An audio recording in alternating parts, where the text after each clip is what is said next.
Hi folks, and welcome back to Fishing with Den. Well, this time we're going to be talking about how to get yourself set up and organised on the bank for doing some feeder fishing. Doesn't matter if it's cage feeder or method feeder, just getting yourself organised and sorted out. Once we've done that, we're going to give you a few tips and tactics to actually do the fishing part as well. Now, let me just point out from the outset that this is the way it's set up for a pond, not for a river. And it's also set up for fishing for carp, okay? Silverfish can be very similar, but this is somewhat more heavy duty, and you've got to bear in mind that we could get these massive pull round bites. So that's what we're talking about today, carp fishing with a feeder on a pond. So, okay, so first of all then, by the way, I'm not fishing. All I've done is I've put a feeder out there with a little bit of pellets and corn out there. I've only just started. But I haven't put any bait on because I know what will happen. I'll get interrupted as I'm trying to talk. So I've literally just put that out there just to kickstart the swim. But anyway, back to what we were saying. So you're a bit new to feeder fishing and you've come along. You've got all the seat box and everything, as you see. Mine's homemade, but it doesn't matter what seat box it is. All you have to do is to make sure it's level and it's stable. You don't want any kind of rocking or wobbliness, whatever. But generally in the UK these days, most of you guys are going to be fishing commercials, and you've probably got either a piece of flat concrete or you've got a wooden platform which is also flat. But either way, obviously I'm on a natural bank today, natural venue, so I've had to sort myself out and just drop the front legs a little bit so I'm comfortable. Bear in mind, you could be sitting here for 5, 6, 7 hours or more and you don't want to get backache, so make sure you're completely level. Seat boxes these days usually have spirit levels on them. If you don't, because mine's homemade, you could just get something like one of these ones. It gives you levels that way and that way, and that's all I do to do on mine. Okay, so you've got your box set up.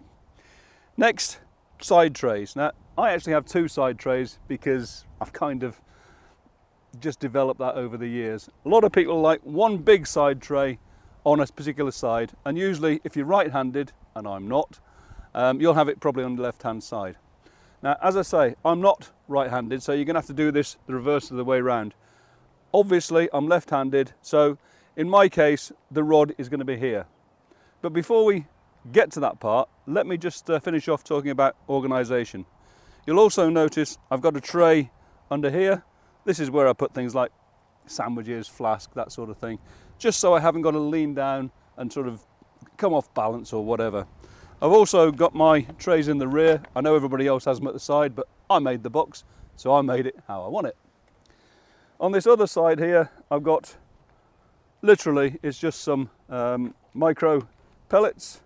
I'll just cover those back up again. Don't need much bait today. I've got some bread for hook bait as well, but that goes on that side because it's comfortable for me. This is all about being comfortable. And before we actually go on to the rod then, let's talk about the landing net. Your landing net has to be accessible. It's no good having it on the floor down there, and then if you've got a fish, you've got to get up and you've got to grab it and do whatever. Now, mine actually sits in a little sort of a V-shaped rod rest down here, and hopefully I'm picking this up on this camera. And then I take it back, and then I actually just put my carry-all out the back, keeps it nice and flat. It means that if I've got a fish, I can lean over and I can grab it. Having said that, a lot of people actually put their their landing nets just in the join between their seat box and the tray, but I'm just not that keen on it. It's just not my way of doing things, so I have it like that. Either way, as long as it's comfortable and accessible, that's what you're going to be aiming for. So now let's talk about the rod. The rod you've got is the rod you've got. This happens to be a Nitro Impacts commercial carp feeder, 11 feet long. Whether it's 9, 10, 11, 12 feet, whatever, the setup for this is going to be exactly the same. And if we start off with a butt rest here, you can buy butt rests for seat boxes from various manufacturers like Guru and Matrix and Preston, all of those people. Mine again is homemade because I did it on the 3D printer. But the same thing applies. You put it onto this leg here, or in your case, it'll be this leg here if you're right-handed. And then try and get it so that it's comfortable. I mean, I haven't actually started fishing yet, but if I do this, I'll probably have it sitting like that. let's take that back down. Just so that I can just grab it. You don't want it down here. You don't want to be trying to grab it some, you know, literally leaning down is just not the way to be doing things. So have it like that, but also make sure you've got one of these gripper rests here. Now the gripper rests, again, are done by all the usual manufacturers, and that's designed so that your rod doesn't get pulled around and you end up with no rod. So that's the rear rest, the butt rest. Your feeder arm, again, it's a homemade feeder arm from me, but just go and buy a feeder arm. Again, you could, I have seen people actually do this where, in fact, if I put this down this way a bit, hang on, I'll just move that.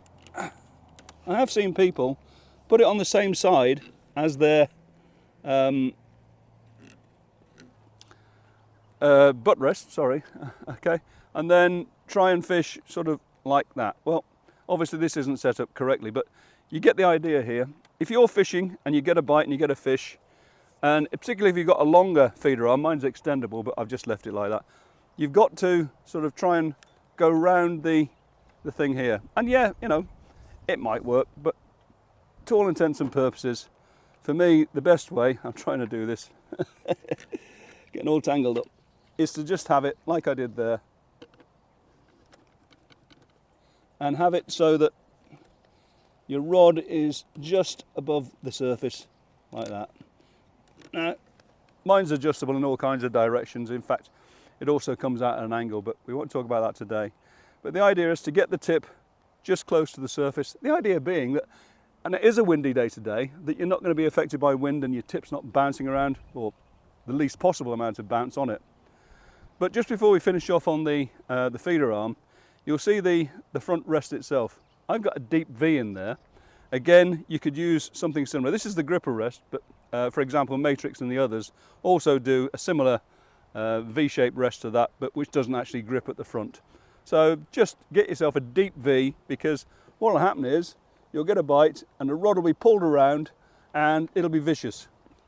And this way, the rod actually curves with it, but it also stays inside the V, and this, as your final resort, grips the butt. And trust me, you need to do this, because I didn't once and I lost the rod. So, and I dare say a lot of us have been in that position. So that's the basics on how to get set up. Now, just before I finish, there is another school of thought on this. Some people, and I've got to put this back to how it was again, some people have their feeder rest actually just pull that around a bit. They have their feeder rest in this sort of configuration here, and they'll cast out and then they'll literally fish like that. Now that does work, and it's great for if you fish to an island, because you can cast across, you can hit the clip and come back, get yourself a couple of turns on it, and we will be talking about this in a minute, and then put the rod down. But when you get a bite, the rod's going to lift up.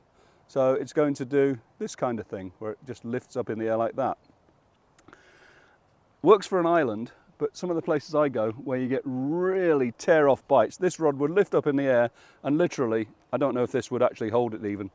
So I prefer not to use that way of doing things, but some people do.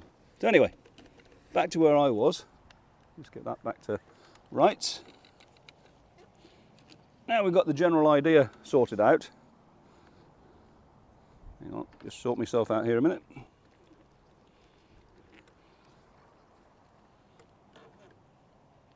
About like that. Yeah.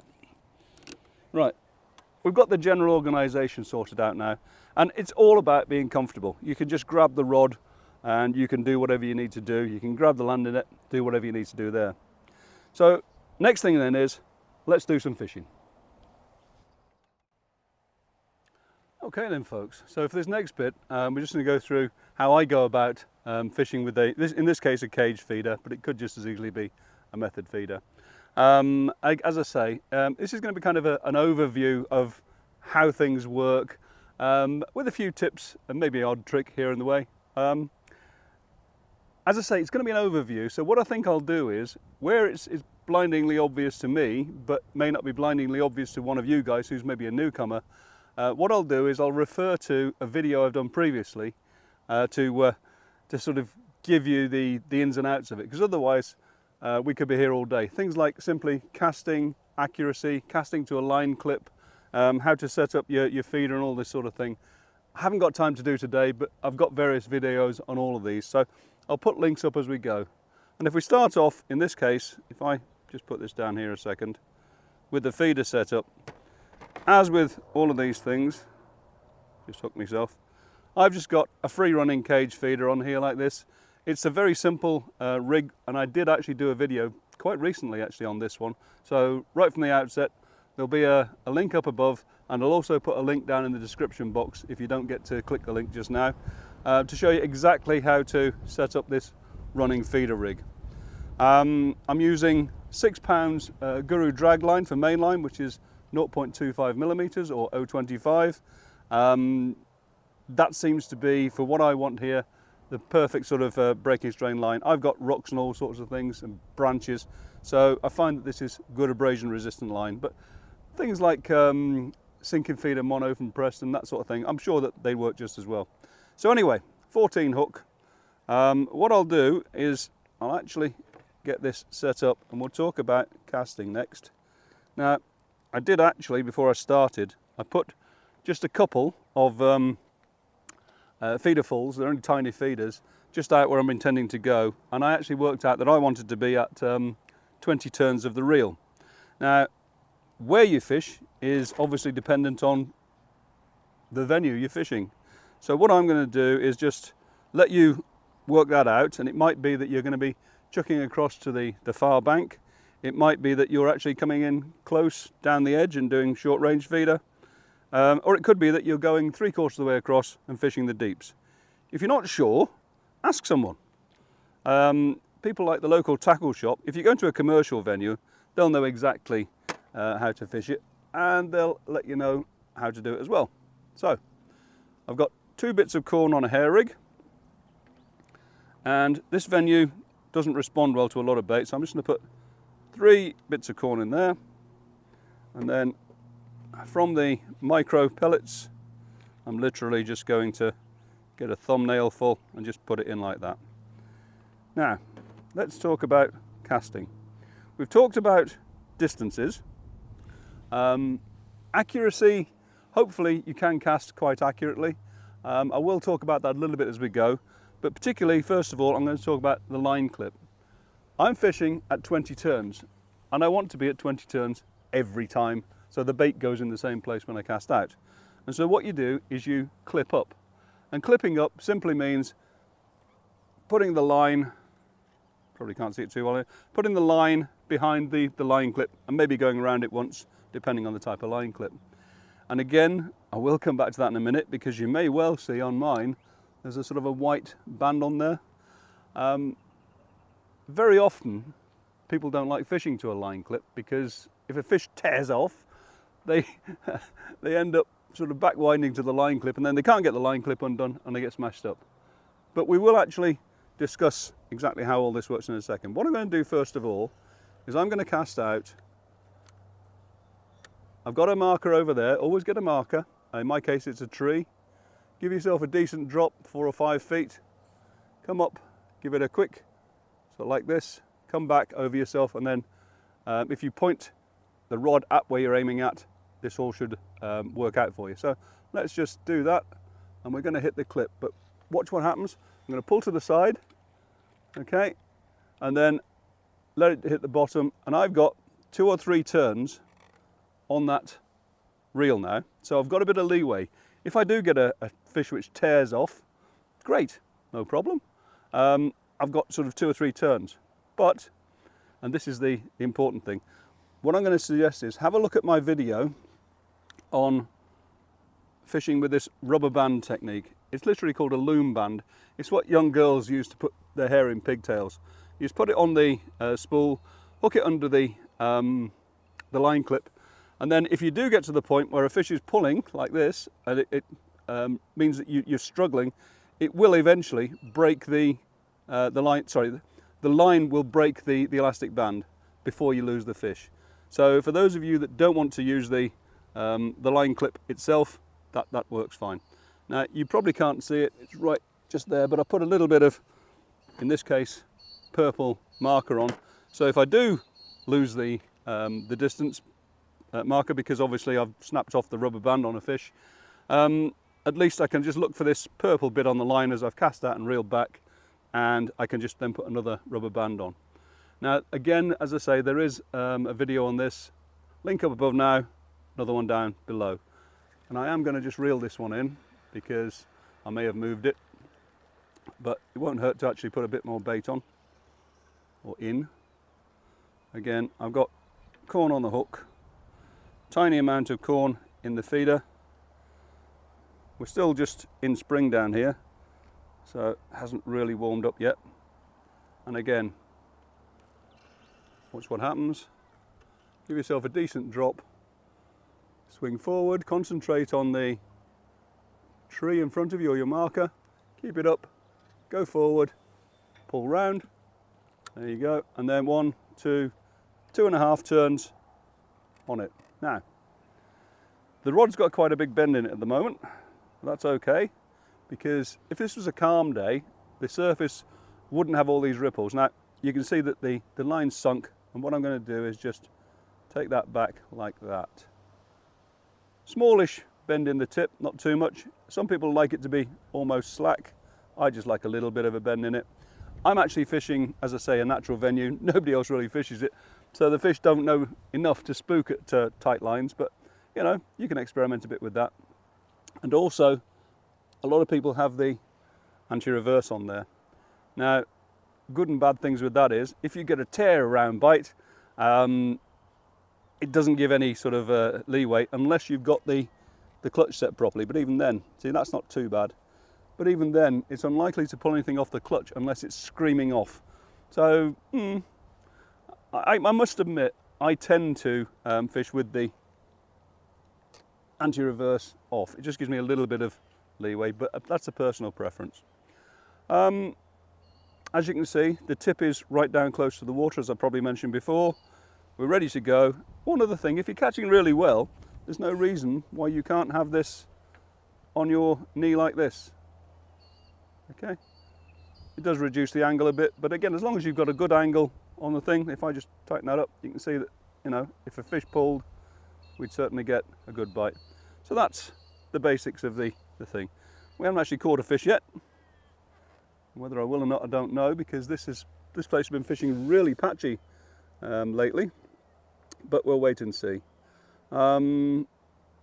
Okay, so that's the basis of it. I think what we'll do is we'll come back in a minute once I've had a cup of tea, and I'll cover a few more bits and pieces that I remember as we go.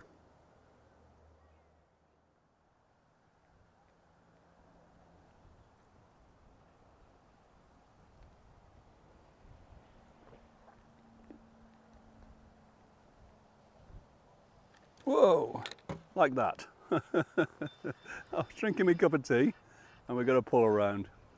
And you saw the reel actually go backwards a little bit there, which I don't mind happening. That was a proper bite, wasn't it? When you're fishing like this, never strike, just lift into the fish. It's already hooked, there's no point in striking anymore. And anyway, I'm on a barbless hook and they seem to go in very well. So I only ever use barbless, by the way. Keep the rod pretty low when you bring them in.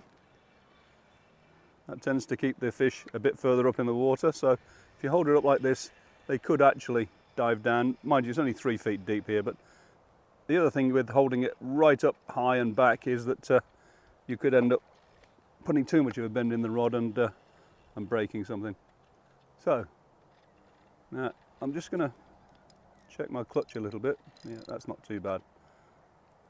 When you first start doing this, you won't necessarily know how to set the clutch, but you see there how that took off when it got close and the clutch took care of it, or the drag, sorry, as they seems to be the phrase these days. Now this isn't a very big fish, but it does seem to be fighting pretty well. But that's my first bite, first indication. I literally have my cup of tea in my hand, oh, and it's fallen off. Yeah, and that happens too, folks. Anyway, I'll just get that untangled from the top and we'll get back out again. But you get the idea. We got what we required by way of a bite. Everything's held together. We didn't get snapped off or anything, still got a hook. I actually did change to bread punch, but the bait is the bait that you use on the day. Bread punch necessarily may not be the right bait for you on the day. You maybe end up using pellets or anything. But potentially that could have been a foul hooked fish. We'll never know. But in terms of the bite, certainly pulled it round, didn't it? Okay, let's get back out there and we'll do this again. One thing you would have seen when that happened was that obviously it was good pull round, but that front deep V rest held the rod in there. You can get these long rests with like a spike at the end, so it's like a tube with a spike at the end, and you can put your rod at any point on there. I'd use those for skimmers, but I don't know, something about those, I wouldn't necessarily want to use them for carp, especially if you're getting these tear around bites, because that tube, your rod's on it and it could pull along. Yes, it'll get stopped by the end thing there, but not too sure. That's why I like the deep V, and then just as insurance these days, using the gripper rest at the back.